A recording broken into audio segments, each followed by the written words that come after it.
नमस्कार। परम आदरणीय माननीय प्रधानमंत्री श्री नरेंद्र मोदी जी, आपका इस कार्यक्रम में हम हार्दिक अभिनंदन करते हैं। 2047 तक विकसित भारत के निर्माण की संकल्पना के साथ युवाओं की आवाज, उनके विचारों को जोड़ने, विकसित भारत के विजन में उनके रचनात्मक योगदान को सुनिश्चित करने के प्रयास स्वरूप नीति आयोग की ओर से इस कार्यक्रम का आयोजन किया गया है, जिसमें देश भर के विश्वविद्यालयों के वाइस चांसलर्स और शैक्षणिक संस्थानों के प्रमुख और फैकल्टी मेंबर्स भी इस कार्यक्रम में हमारे साथ जुड़े हुए हैं। मैं केंद्रीय शिक्षा मंत्री माननीय श्री धर्मेंद्र प्रधान जी से स्वागत संबोधन प्रस्तुत करने के लिए सादर अनुरोध करती हूँ।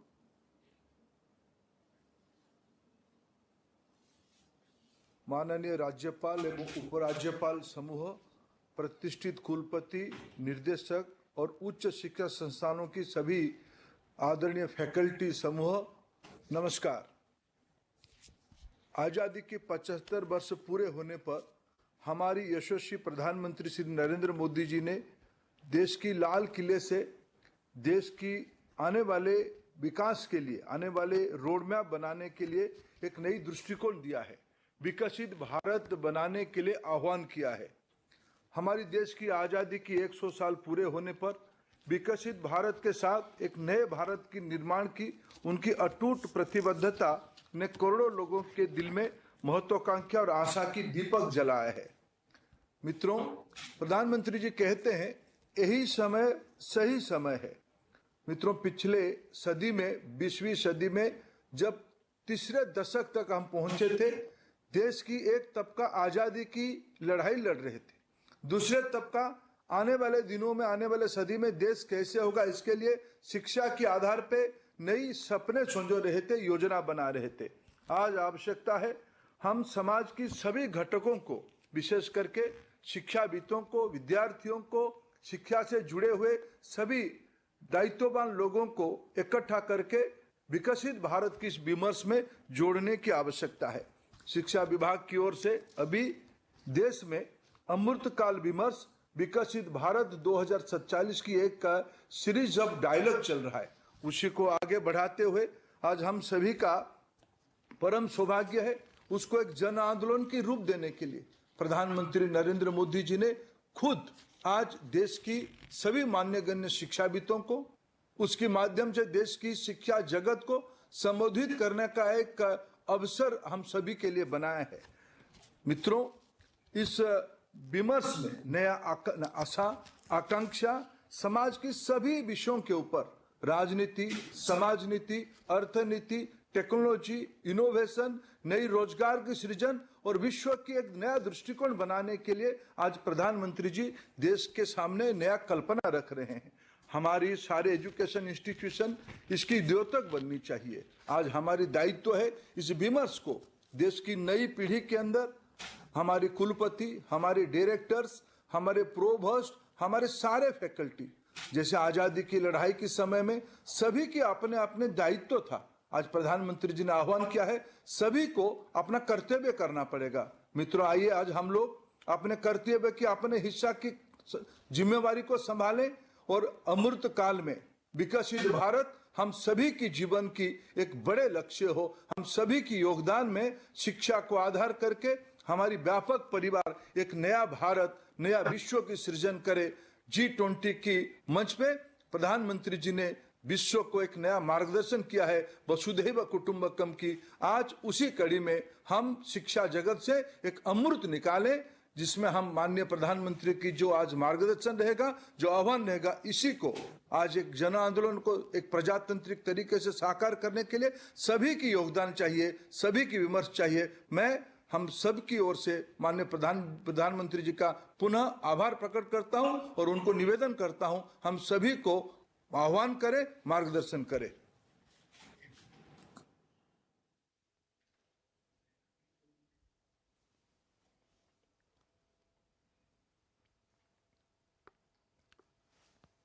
नमस्कार।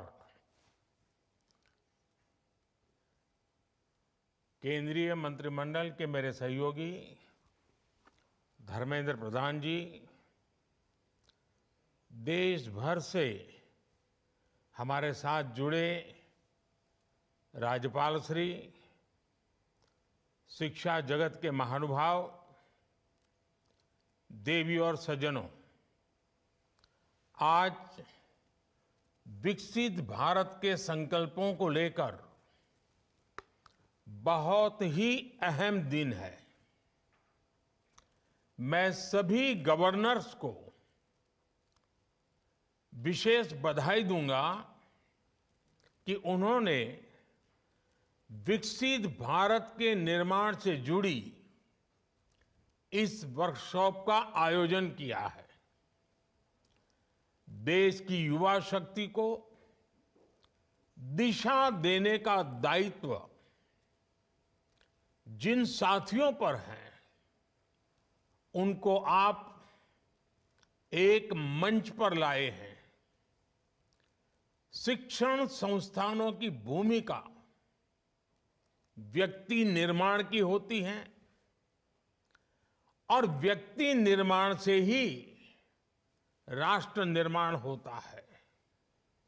और आज जिस कालखंड में भारत है, उसमें व्यक्ति निर्माण का अभियान बहुत ज्यादा अहम हो गया है।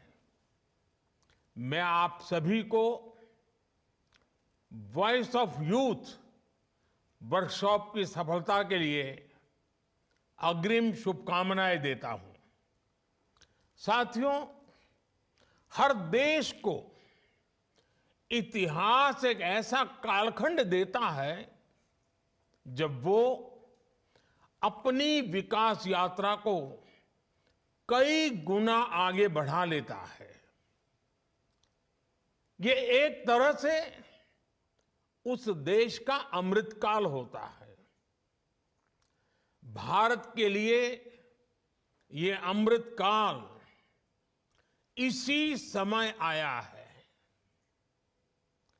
ये भारत के इतिहास का वो कालखंड है जब देश एक क्वांटम जंप लगाने जा रहा है। हमारे इर्द गिर्द ही ऐसे अनेक देशों के उदाहरण हैं जिन्होंने एक तय समय में ऐसा ही क्वांटम जंप लेकर खुद को विकसित बना लिया। इसलिए ही मैं कहता हूं, भारत के लिए भी यही समय है, सही समय है। हमें इस अमृत काल के पल पल का लाभ उठाना है। हमें एक भी पल गंवाना नहीं है। साथियों, हम सभी के सामने प्रेरणा के लिए आजादी का हमारा लंबा संघर्ष भी है। जब हम एक ध्येय के साथ, एक जोश, एक जज्बे के साथ आजादी को अंतिम लक्ष्य मानकर मैदान में उतरे, तब हमें सफलता मिली। इस दौरान सत्याग्रह हो, क्रांति का रास्ता हो, स्वदेशी को लेकर जागरूकता हो, सामाजिक और शैक्षिक सुधार की चेतना हो, ये सारी धाराएं एक साथ मिलकर आजादी के आंदोलन की ताकत बन गई थी। इसी कालखंड में काशी हिंदू विश्वविद्यालय, लखनऊ विश्वविद्यालय, Vishwa Bharati, Gujarat Vidyapith, Nagpur university, Annamalai university, Andhra university, university of Kerala, ऐसे अनेक संस्थानों ने देश की चेतना को सशक्त किया। यही वो कालखंड था जब हर धारा में युवाओं के भीतर आजादी को लेकर नई चेतना का संचार हुआ। आजादी के लिए समर्पित एक पूरी युवा पीढ़ी खड़ी हो गई। एक ऐसा विचार देश में बन गया कि जो भी करना है वो आजादी के लिए करना है और अभी करना है। कोई चरखा काटता था तो वो भी आजादी के लिए, कोई विदेशी सामान का बहिष्कार करता था वो भी आजादी के लिए, कोई काव्य पाठ करता था वो भी आजादी के लिए, कोई किताब या अखबार में लिखता था वो भी आजादी के लिए, कोई अखबार के पर्चे बांटता था वो भी आजादी के लिए। ठीक इसी तरह आज हर व्यक्ति, हर संस्था, हर संगठन को इस प्रण के साथ आगे बढ़ना है कि मैं जो कुछ भी करूंगा वो विकसित भारत के लिए होना चाहिए। आपके लक्ष्य, आपके संकल्पों का ध्येय एक ही होना चाहिए, विकसित भारत। एक शिक्षक के तौर पर आप ये सोचें कि ऐसा क्या करेंगे कि विकसित भारत के लक्ष्य में देश की मदद हो। एक विश्वविद्यालय के तौर पर आप ये सोचें कि ऐसा क्या करें कि भारत तेजी से विकसित बने। आप जिस क्षेत्र में हैं वहां ऐसा क्या हो, किस तरह हो कि भारत विकसित बनने के अपने मार्ग में तेजी से आगे बढ़े। साथियों, आप जिन एजुकेशन इंस्टीट्यूट को रिप्रेजेंट करते हैं वहां आपको देश की युवा ऊर्जा को इस एक लक्ष्य के लिए चैनलाइज करना है। आपके संस्थानों में आने वाला हर युवा कुछ न कुछ विशेषताओं के साथ आता है। उसके विचारों को चाहे वो कितने भी विविध क्यों न हो, उन सबको विकसित भारत के निर्माण की धारा से जोड़ना है।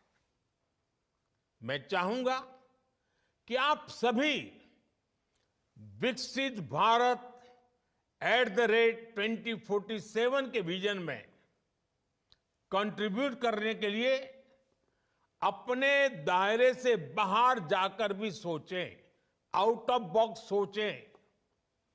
देश के हर कॉलेज और यूनिवर्सिटी में अधिक से अधिक युवा इस अभियान में शामिल हो सके, इसके लिए भी आपको विशेष अभियान चलाना चाहिए, नेतृत्व करना चाहिए, सरल भाषा में चीजों को व्याख्यायित करना चाहिए। आज ही माय गॉव के अंदर विकसित भारत @2047 सेक्शन लॉन्च हुआ है।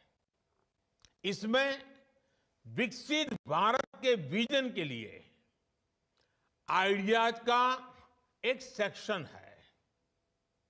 और क्योंकि आइडिया की शुरुआत ही आई से होती है, इसलिए इसमें ऐसे आइडिया चाहिए जिसमें वर्णन हो कि मैं स्वयं भी क्या कर सकता हूं। और आइडिया में जैसे आई सबसे पहले है, इंडिया में भी आई सबसे पहले है। यानी अगर हमें सफलता पानी है, लक्ष्यों की प्राप्ति करनी है, उचित परिणाम लाना है, तो स्वयं के आई से ही शुरू होता है।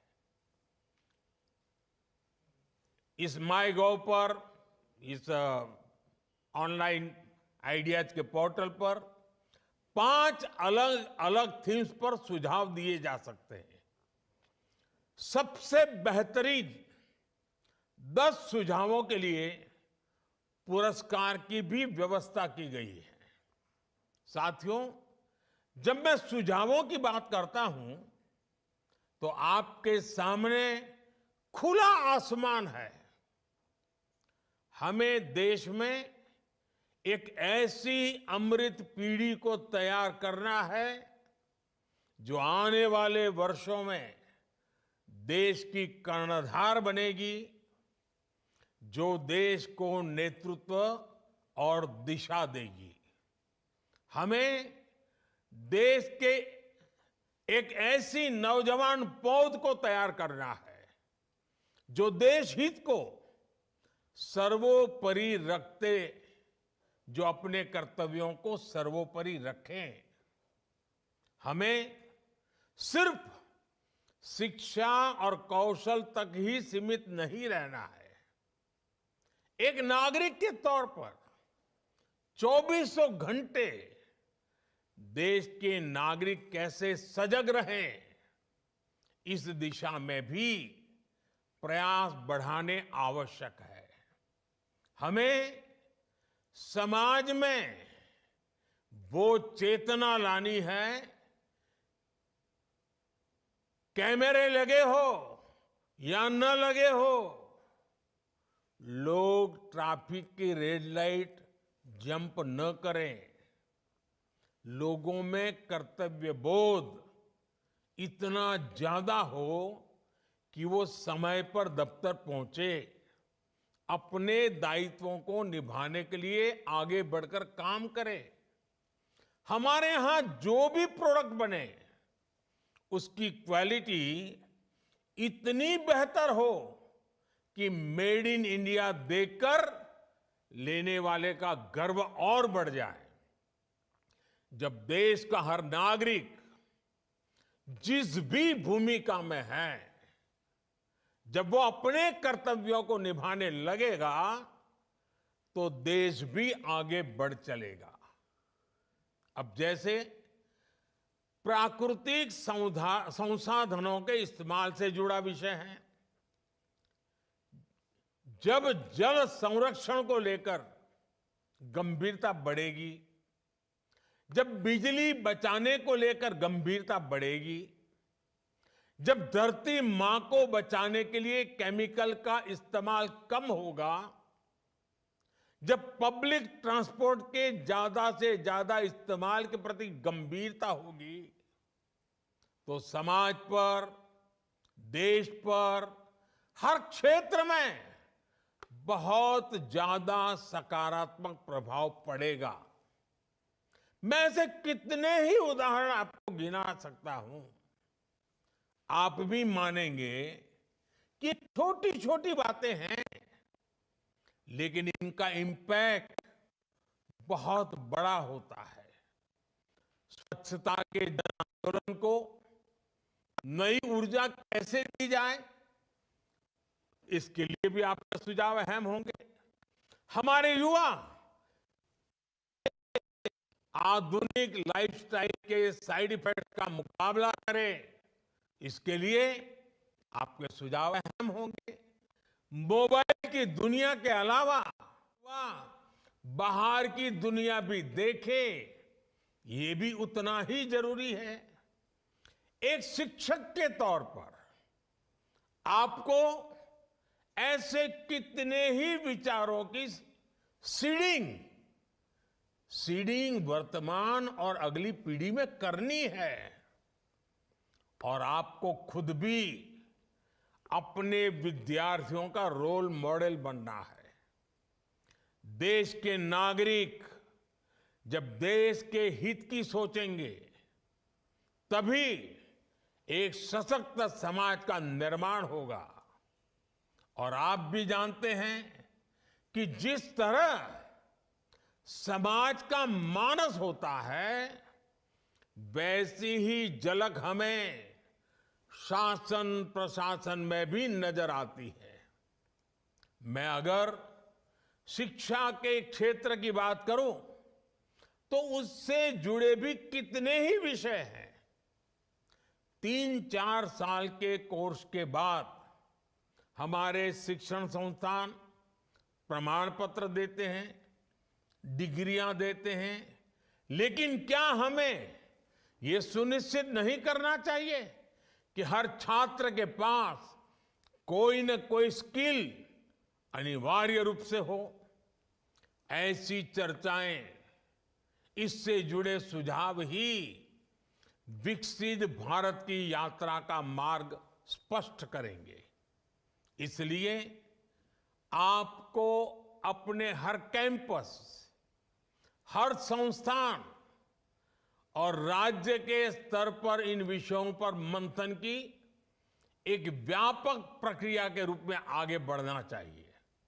साथियों, विकसित भारत के निर्माण का यह अमृतकाल वैसा ही है, वैसा ही समय है जैसे हम अक्सर परीक्षाओं के दिनों में देखते हैं।